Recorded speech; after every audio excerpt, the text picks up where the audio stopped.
എത്ര സൈബർ ആക്രമണം നടത്തിയാലും കുലുങ്ങില്ല. തീയിൽ കുരുത്തത, വെയിലത്ത് വാടില്ല. പരാജയഭീതി കൊണ്ട് ലീഗും കോൺഗ്രസും കെ ശൈലജ ടീച്ചറിനെതിരെ സമൂഹ മാധ്യമങ്ങളിൽ അവഹേളിച്ചാൽ അതിന് തക്ക ശിക്ഷ നൽകാൻ ഇവിടെ നിയമ സംവിധാനങ്ങളുണ്ട്. കെ ശൈലജ ടീച്ചർക്ക് നേരെയുള്ള സൈബർ ആക്രമണം ഒരിക്കലും ഉണ്ടാകാൻ പാടില്ലാത്തതാണ്. നടപടിയെടുക്കുന്നതിൽ പാർട്ടി നോക്കേണ്ടതില്ല. അശ്ലീല പ്രചരണം തടയുന്നതിൽ പോലീസ് പരാജയമാണോ? ശൈലജ ടീച്ചർക്കെതിരായ സൈബർ ആക്രമണത്തെ തള്ളിപ്പറഞ്ഞ് കെ രമ ഉൾപ്പെടെ സമൂഹത്തിലെ പല ഉന്നതരും രംഗത്തെത്തി.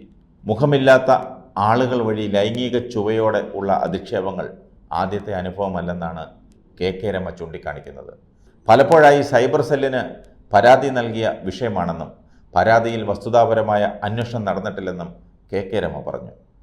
ശൈലജ ടീച്ചർക്കെതിരെ വ്യാജ പ്രചാരണം നടത്തിയ സംഭവത്തിൽ മുസ്ലിം ലീഗ് നേതാവിനെതിരെ പോലീസ് കേസെടുത്തു. ന്യൂമാഹി പഞ്ചായത്ത് സെക്രട്ടറിയും ന്യൂമാഹി പഞ്ചായത്ത് അംഗവുമായ അസ്ലമിനെതിരെയാണ് കേസെടുത്തത്.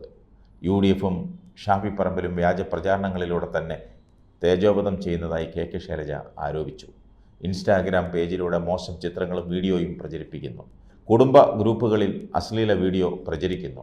വ്യാജ വീഡിയോ ക്ലിപ്പുകൾ ഉണ്ടാക്കി വ്യക്തിഹത്യ നടത്തുകയാണ്. ഒരു ധാർമ്മിക ചിന്തയും ഇല്ലാതെ പ്രചരിപ്പിക്കുന്ന കാര്യങ്ങൾ ആരും വിശ്വസിക്കില്ല. വടകര KL18 എന്ന പേജിൽ ശൈലജ ടീച്ചറുടെ മോർഫ് ചെയ്ത അശ്ലീല ചിത്രം ആദ്യം പ്രചരിപ്പിച്ചു. അശ്ലീല പോസ്റ്റുകൾ വ്യാപകമായതോടെ സമൂഹ മാധ്യമങ്ങളിൽ ശൈലജ ടീച്ചറിനെ പിന്തുണച്ച് പ്രമുഖരാണ് രംഗത്തെത്തിയത്. നിപ്പയെ ഫലപ്രദമായി ചെറുക്കാൻ മുന്നിൽ നിന്ന് നയിച്ച ശൈലജ ടീച്ചർ കേരളത്തിലെ സ്ത്രീകളുടെ അഭിമാനമാണെന്നും അനുകൂല കമൻറ്റുകളും പോസ്റ്റുകളും ഫേസ്ബുക്കിൽ നിറഞ്ഞു കവിഞ്ഞു. ഇതുപോലെ ആക്രമിക്കപ്പെട്ട മറ്റൊരാൾ ഉണ്ടാവുമോ എന്ന് സംശയമാണെന്ന് എഴുത്തുകാരിയും സാമൂഹ്യ പ്രവർത്തകയുമായ CS ചന്ദ്രിക പറയുമ്പോൾ ശൈലജ ടീച്ചർ തെരഞ്ഞെടുപ്പിൽ വിജയിക്കുമെന്ന പ്രതീക്ഷയാണ് സാമൂഹ്യ പ്രവർത്തകയായ K അജിത പങ്കുവയ്ക്കുന്നത്. ശൈലജ ടീച്ചർക്ക് നേരെ മുൻപില്ലാത്ത തരത്തിലുള്ള സൈബർ ആക്രമണമാണ് ഉണ്ടാകുന്നത്. തെരഞ്ഞെടുപ്പ് കാലത്ത് വനിതാ സ്ഥാനാർത്ഥികൾ ഇത്രയേറെ ആക്രമിക്കപ്പെട്ടിട്ടുണ്ടോ എന്ന് സംശയമാണ്. കോവിഡ് കാലത്തും നിപ്പ കാലത്തും ശൈലജ ടീച്ചർ നടത്തിയ മാതൃകാപരമായ പ്രവർത്തനങ്ങൾ ലോകമാകെ ശ്രദ്ധിച്ചിട്ടുണ്ട്. പാർട്ടിയുടെ തന്നെ അഖിലേന്ത്യാ നേതാവും മുതിർന്ന രാഷ്ട്രീയ പ്രവർത്തകയുമായ ശൈലജ ടീച്ചർക്ക് നേരെയുണ്ടാകുന്ന സൈബർ ആക്രമണത്തിൻ്റെ സ്വഭാവം ഞെട്ടിക്കുന്നതാണ്.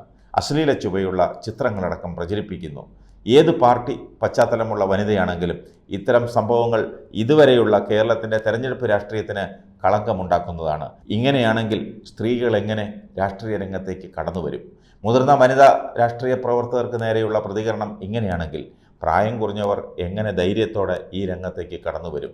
നുണക്കഥകളുണ്ടാക്കി പ്രചരിപ്പിച്ച് മനോവീര്യം തകർത്ത് ആത്മാഭിമാനം മുറിപ്പെടുത്തുക, അത് കണ്ട് രസിക്കുക. ശൈലജ ടീച്ചർ ജയിക്കാൻ പോകുന്നുവെന്ന ഭീതി തന്നെയാകും ഇത്തരം മോശം പ്രവർത്തനങ്ങൾക്ക് പിന്നിലുള്ളത്. ഇത്തരം പ്രചരണങ്ങൾ നടത്തുന്നവർ തന്നെയാണ് മോശക്കാരാകുന്നത്. കാരണം ശൈലജ ടീച്ചറെ ജനങ്ങൾക്കറിയാം. കേരളത്തിലെ 140 മണ്ഡലങ്ങളിൽ തന്നെ ഏറ്റവും കൂടുതൽ വോട്ട് നേടിയ വനിതാ നേതാവ് കൂടിയാണ് ശൈലജ ടീച്ചർ. കേരളത്തിലെ മുഖ്യമന്ത്രിയാകാൻ പോലും ജനങ്ങളോട് ആഗ്രഹിച്ച നേതാവ് കൂടിയാണവർ. കാരണം നിപ്പയും കോവിഡും ഉണ്ടായ സമയത്ത് ടീച്ചർ അത്രത്തോളം സ്വയം സമർപ്പിച്ചിട്ടുണ്ട്. നിപ്പ കോഴിക്കോട്ടുകാരെ സംബന്ധിച്ച് മറക്കാൻ കഴിയാത്ത സമയമാണ്. മരണനിരക്ക് കുറയ്ക്കാൻ കഴിഞ്ഞതിനുള്ള പ്രധാന കാരണം ശൈലജ ടീച്ചറാണ്. ഇതൊക്കെ അറിയുന്ന ജനങ്ങൾക്ക് മുന്നിൽ ടീച്ചറെ താറടിച്ച് കാണിക്കാനുള്ള ശ്രമങ്ങളാണ് നടക്കുന്നത്. തങ്ങളുടെ നിലവാരം അത്രത്തോളം മോശമാണെന്നാണ് സൈബർ ആക്രമണം നടത്തുന്നവർ സ്വയം തുറന്നു കാട്ടുന്നത്. ശൈലജ ടീച്ചർ തീർച്ചയായും ജയിക്കുമെന്നാണ് K അജിത പറയുന്നത്.